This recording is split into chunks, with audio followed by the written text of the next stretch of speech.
Good morning, good people.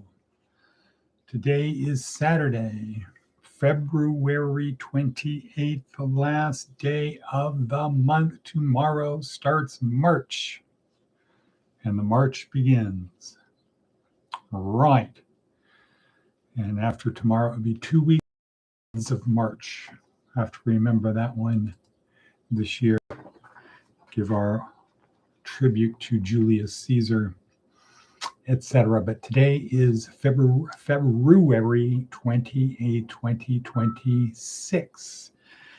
And we are here in southwestern Nevada, east of Death Valley, west of Sin City, south of Area 51, and north of the brothels, everyone.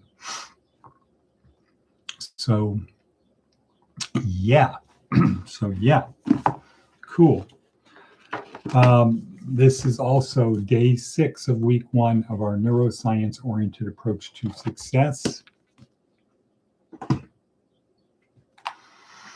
And it is G.school. So this is the day we focus on that fourth leg of the table, the spiritual most important leg. This is the answer to the question, what's it all about, Alfie? I'm going to turn on my high-tech mug. Keep the coffee warm. Right. Today is also the Lincoln Day dinner, Republican Central Committee's Lincoln Day dinner, where the politicians come in and the who's who of the community show up, and yeah, boom. The Nevada Frontier will be there interviewing. So that's good. And and we bombed Iran today. Okay, more about that in a minute. Let's see, what is our themo-memo of today? Oh, it's war, bombing Iran. Okay, that's our themo-memo for today. That's what we're going to be when they go through the archives of history 1,000 years from now, and this pops up, bombing Iran. Let's see what that has to say. Let's see what just a peon out there, a speck of dust on the hide of an elephant, had to say about today. Okay, but first, advice from an 80-year-old. Beware of the person who has nothing to lose. Advice from an 80-year-old. Beware of the person who has nothing to lose. Why? Well, they have nothing to lose. So they can take you down. That's like somebody who's drowning. Beware of people who are drowning, because they'll take you down because they've got nothing to lose. What they have to gain, what they think they have to gain, is survival. If I bring you down, one of two things is going to happen. Either I'm going to survive or we're both going to go down. And it doesn't matter to me because I'm going down anyway. I have nothing to lose.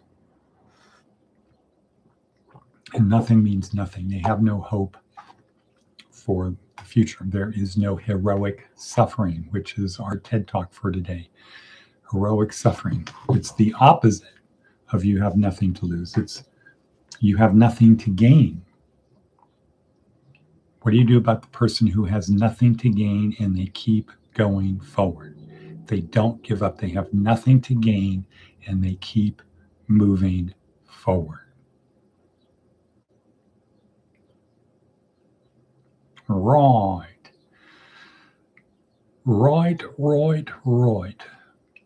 Okay. So that's our preamble. Let's see what Seth Godin has to say. How to win a bidding war. Wow. So we have war, bombing, suffering, heroic.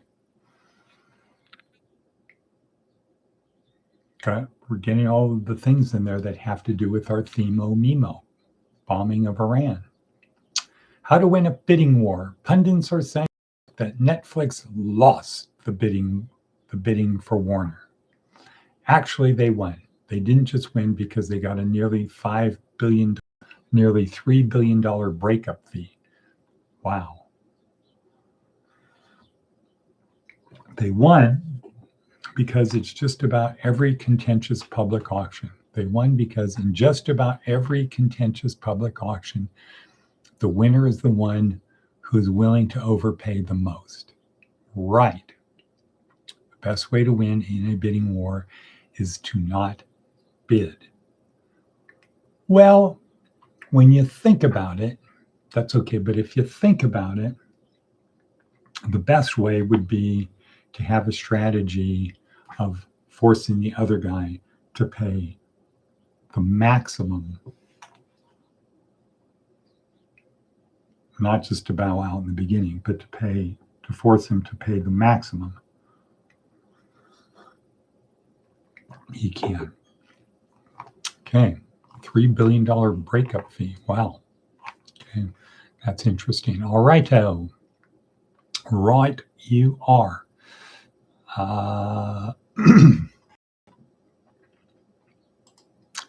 Okay, so let's talk about what's going on in the world today with Iran. So apparently around midnight Pacific time, about 10 o'clock in the morning in Iran, Israelis fired the first missiles, followed by the U.S. Around midnight local, President Trump got on the TV, made his announcement that we're doing this because Iran is not going to be allowed to have nuclear weapons. Never, ever, ever. And how bad they are. For 47 years, they've been extremely bad actors in the world. Extremely, extremely bad.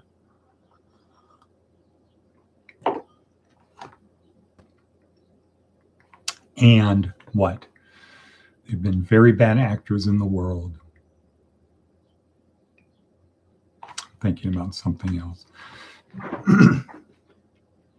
And now is the time to put an end to it. So people of Iran, be safe, stay in your homes, but once we are done, rise up and take your country because it is your country. And the Trump haters, those people with Trump derangement syndrome,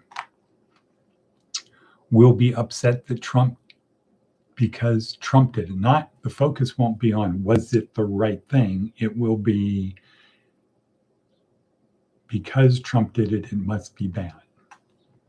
And so let's talk about it from the perspective of it has nothing to do with global stuff. Okay, let's talk about it. There's a kid, a young kid who has bad parents. By the time he's 4, other kids don't want to play with him on the playground. Just a bad kid. You really don't like him over. You invite him to the birthday parties and things like that, but you got to watch out for him. He's not a good kid. The kid is growing up on that same trajectory. He gets a motorcycle. He gets a .22. He's out shooting. And there's a little bit of concern about this guy. He's always been that way. He's always been violent, aggressive, bully, in your face, won't follow authority, in trouble at school, not a good student. At what point do you step in and take preemptive action? Or do you just wait until somebody gets injured and you let the system do its thing? So I think there's 2 philosophical approaches. One is we let the system do its thing until he commits a crime. He's free to do whatever he wants. If he wants to buy a gun, great. As long as he doesn't injure somebody, that's okay. If he wants to buy a motorcycle, if he wants to terrorize people, if people don't complain to the cops, that's okay. That's part of living in a free society. People can behave the way they want as long as they don't break the law.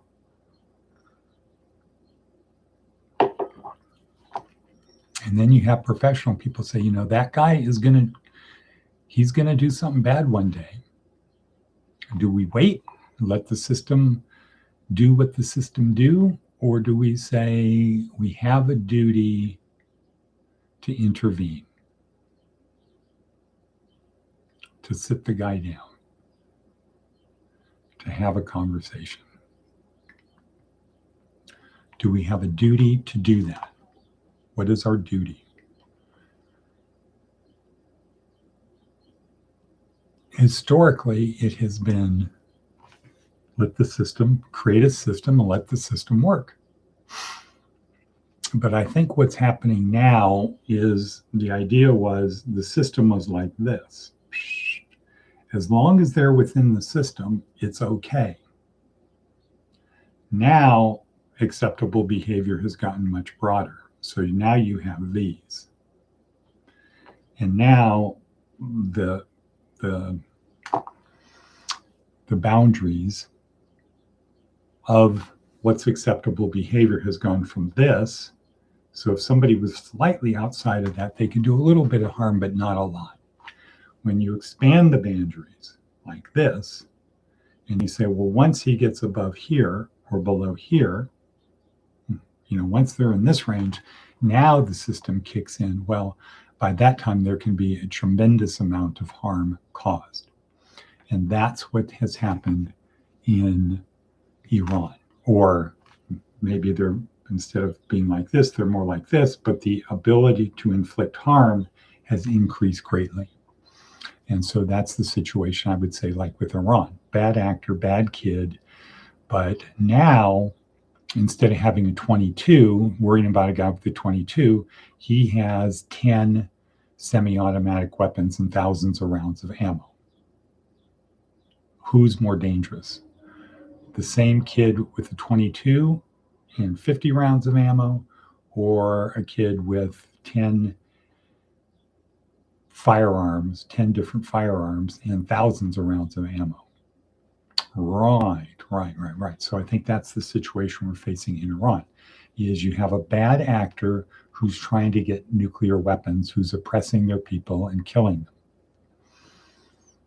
Do we say, well, they're still within the bounds of their own country because it's their country, they can do whatever they want. Instead of it being like this, it's now like this. They can do whatever they want in their own country. To step outside that would be if they have nuclear weapons and they actually use them. Is that when we do it? So in the old days, when Russia invades Poland, now all of a sudden somebody says, okay, the line has been crossed. Now we go to war because you invaded somebody else's country. No, we didn't. It was ours. They want to be part of us. Well, now it's not crossing into another country and invading, it's firing a nuclear weapon against your enemies. And the idea of we don't need to worry that they will just bomb us. That would be the threat before. If we bomb, so 50 years ago, the idea would be in Iran would, if we attack Israel, if we have a nuclear weapon and we attack Israel, the United States is going to send nuclear weapons and obliterate us. So mutual assured destruction. We're not going to do that because we're going to hurt ourselves. But what happens if you think, well, we can obliterate them and they will retaliate, but they won't obliterate us. So we'll take some hits, but we're back to beware the person with nothing to lose. But as long as we can keep going, we took out our biggest enemy. And then that comes into VUCA, right? The thing that Nancy Kane had warned about. Or not warned about. She said because of the VUCA, navigating into the next to the 22nd century, navigating into the next century, is going to be determined in that 8 to 10 year period that has passed. VUCA, volatility, uncertainty, complexity, ambiguity. Volatility, wow, it's very unstable. War could occur. Oops, it did. Uncertainty, what's going to happen? What's going on? We don't know. They're not acting like rational people. The U.S.'s military interests in the Ukraine, in Venezuela, and now Iran.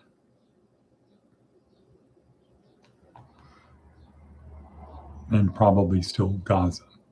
Okay, so there's a whole lot. We are as active, our military is as active as it has ever been. So what did we do in Venezuela?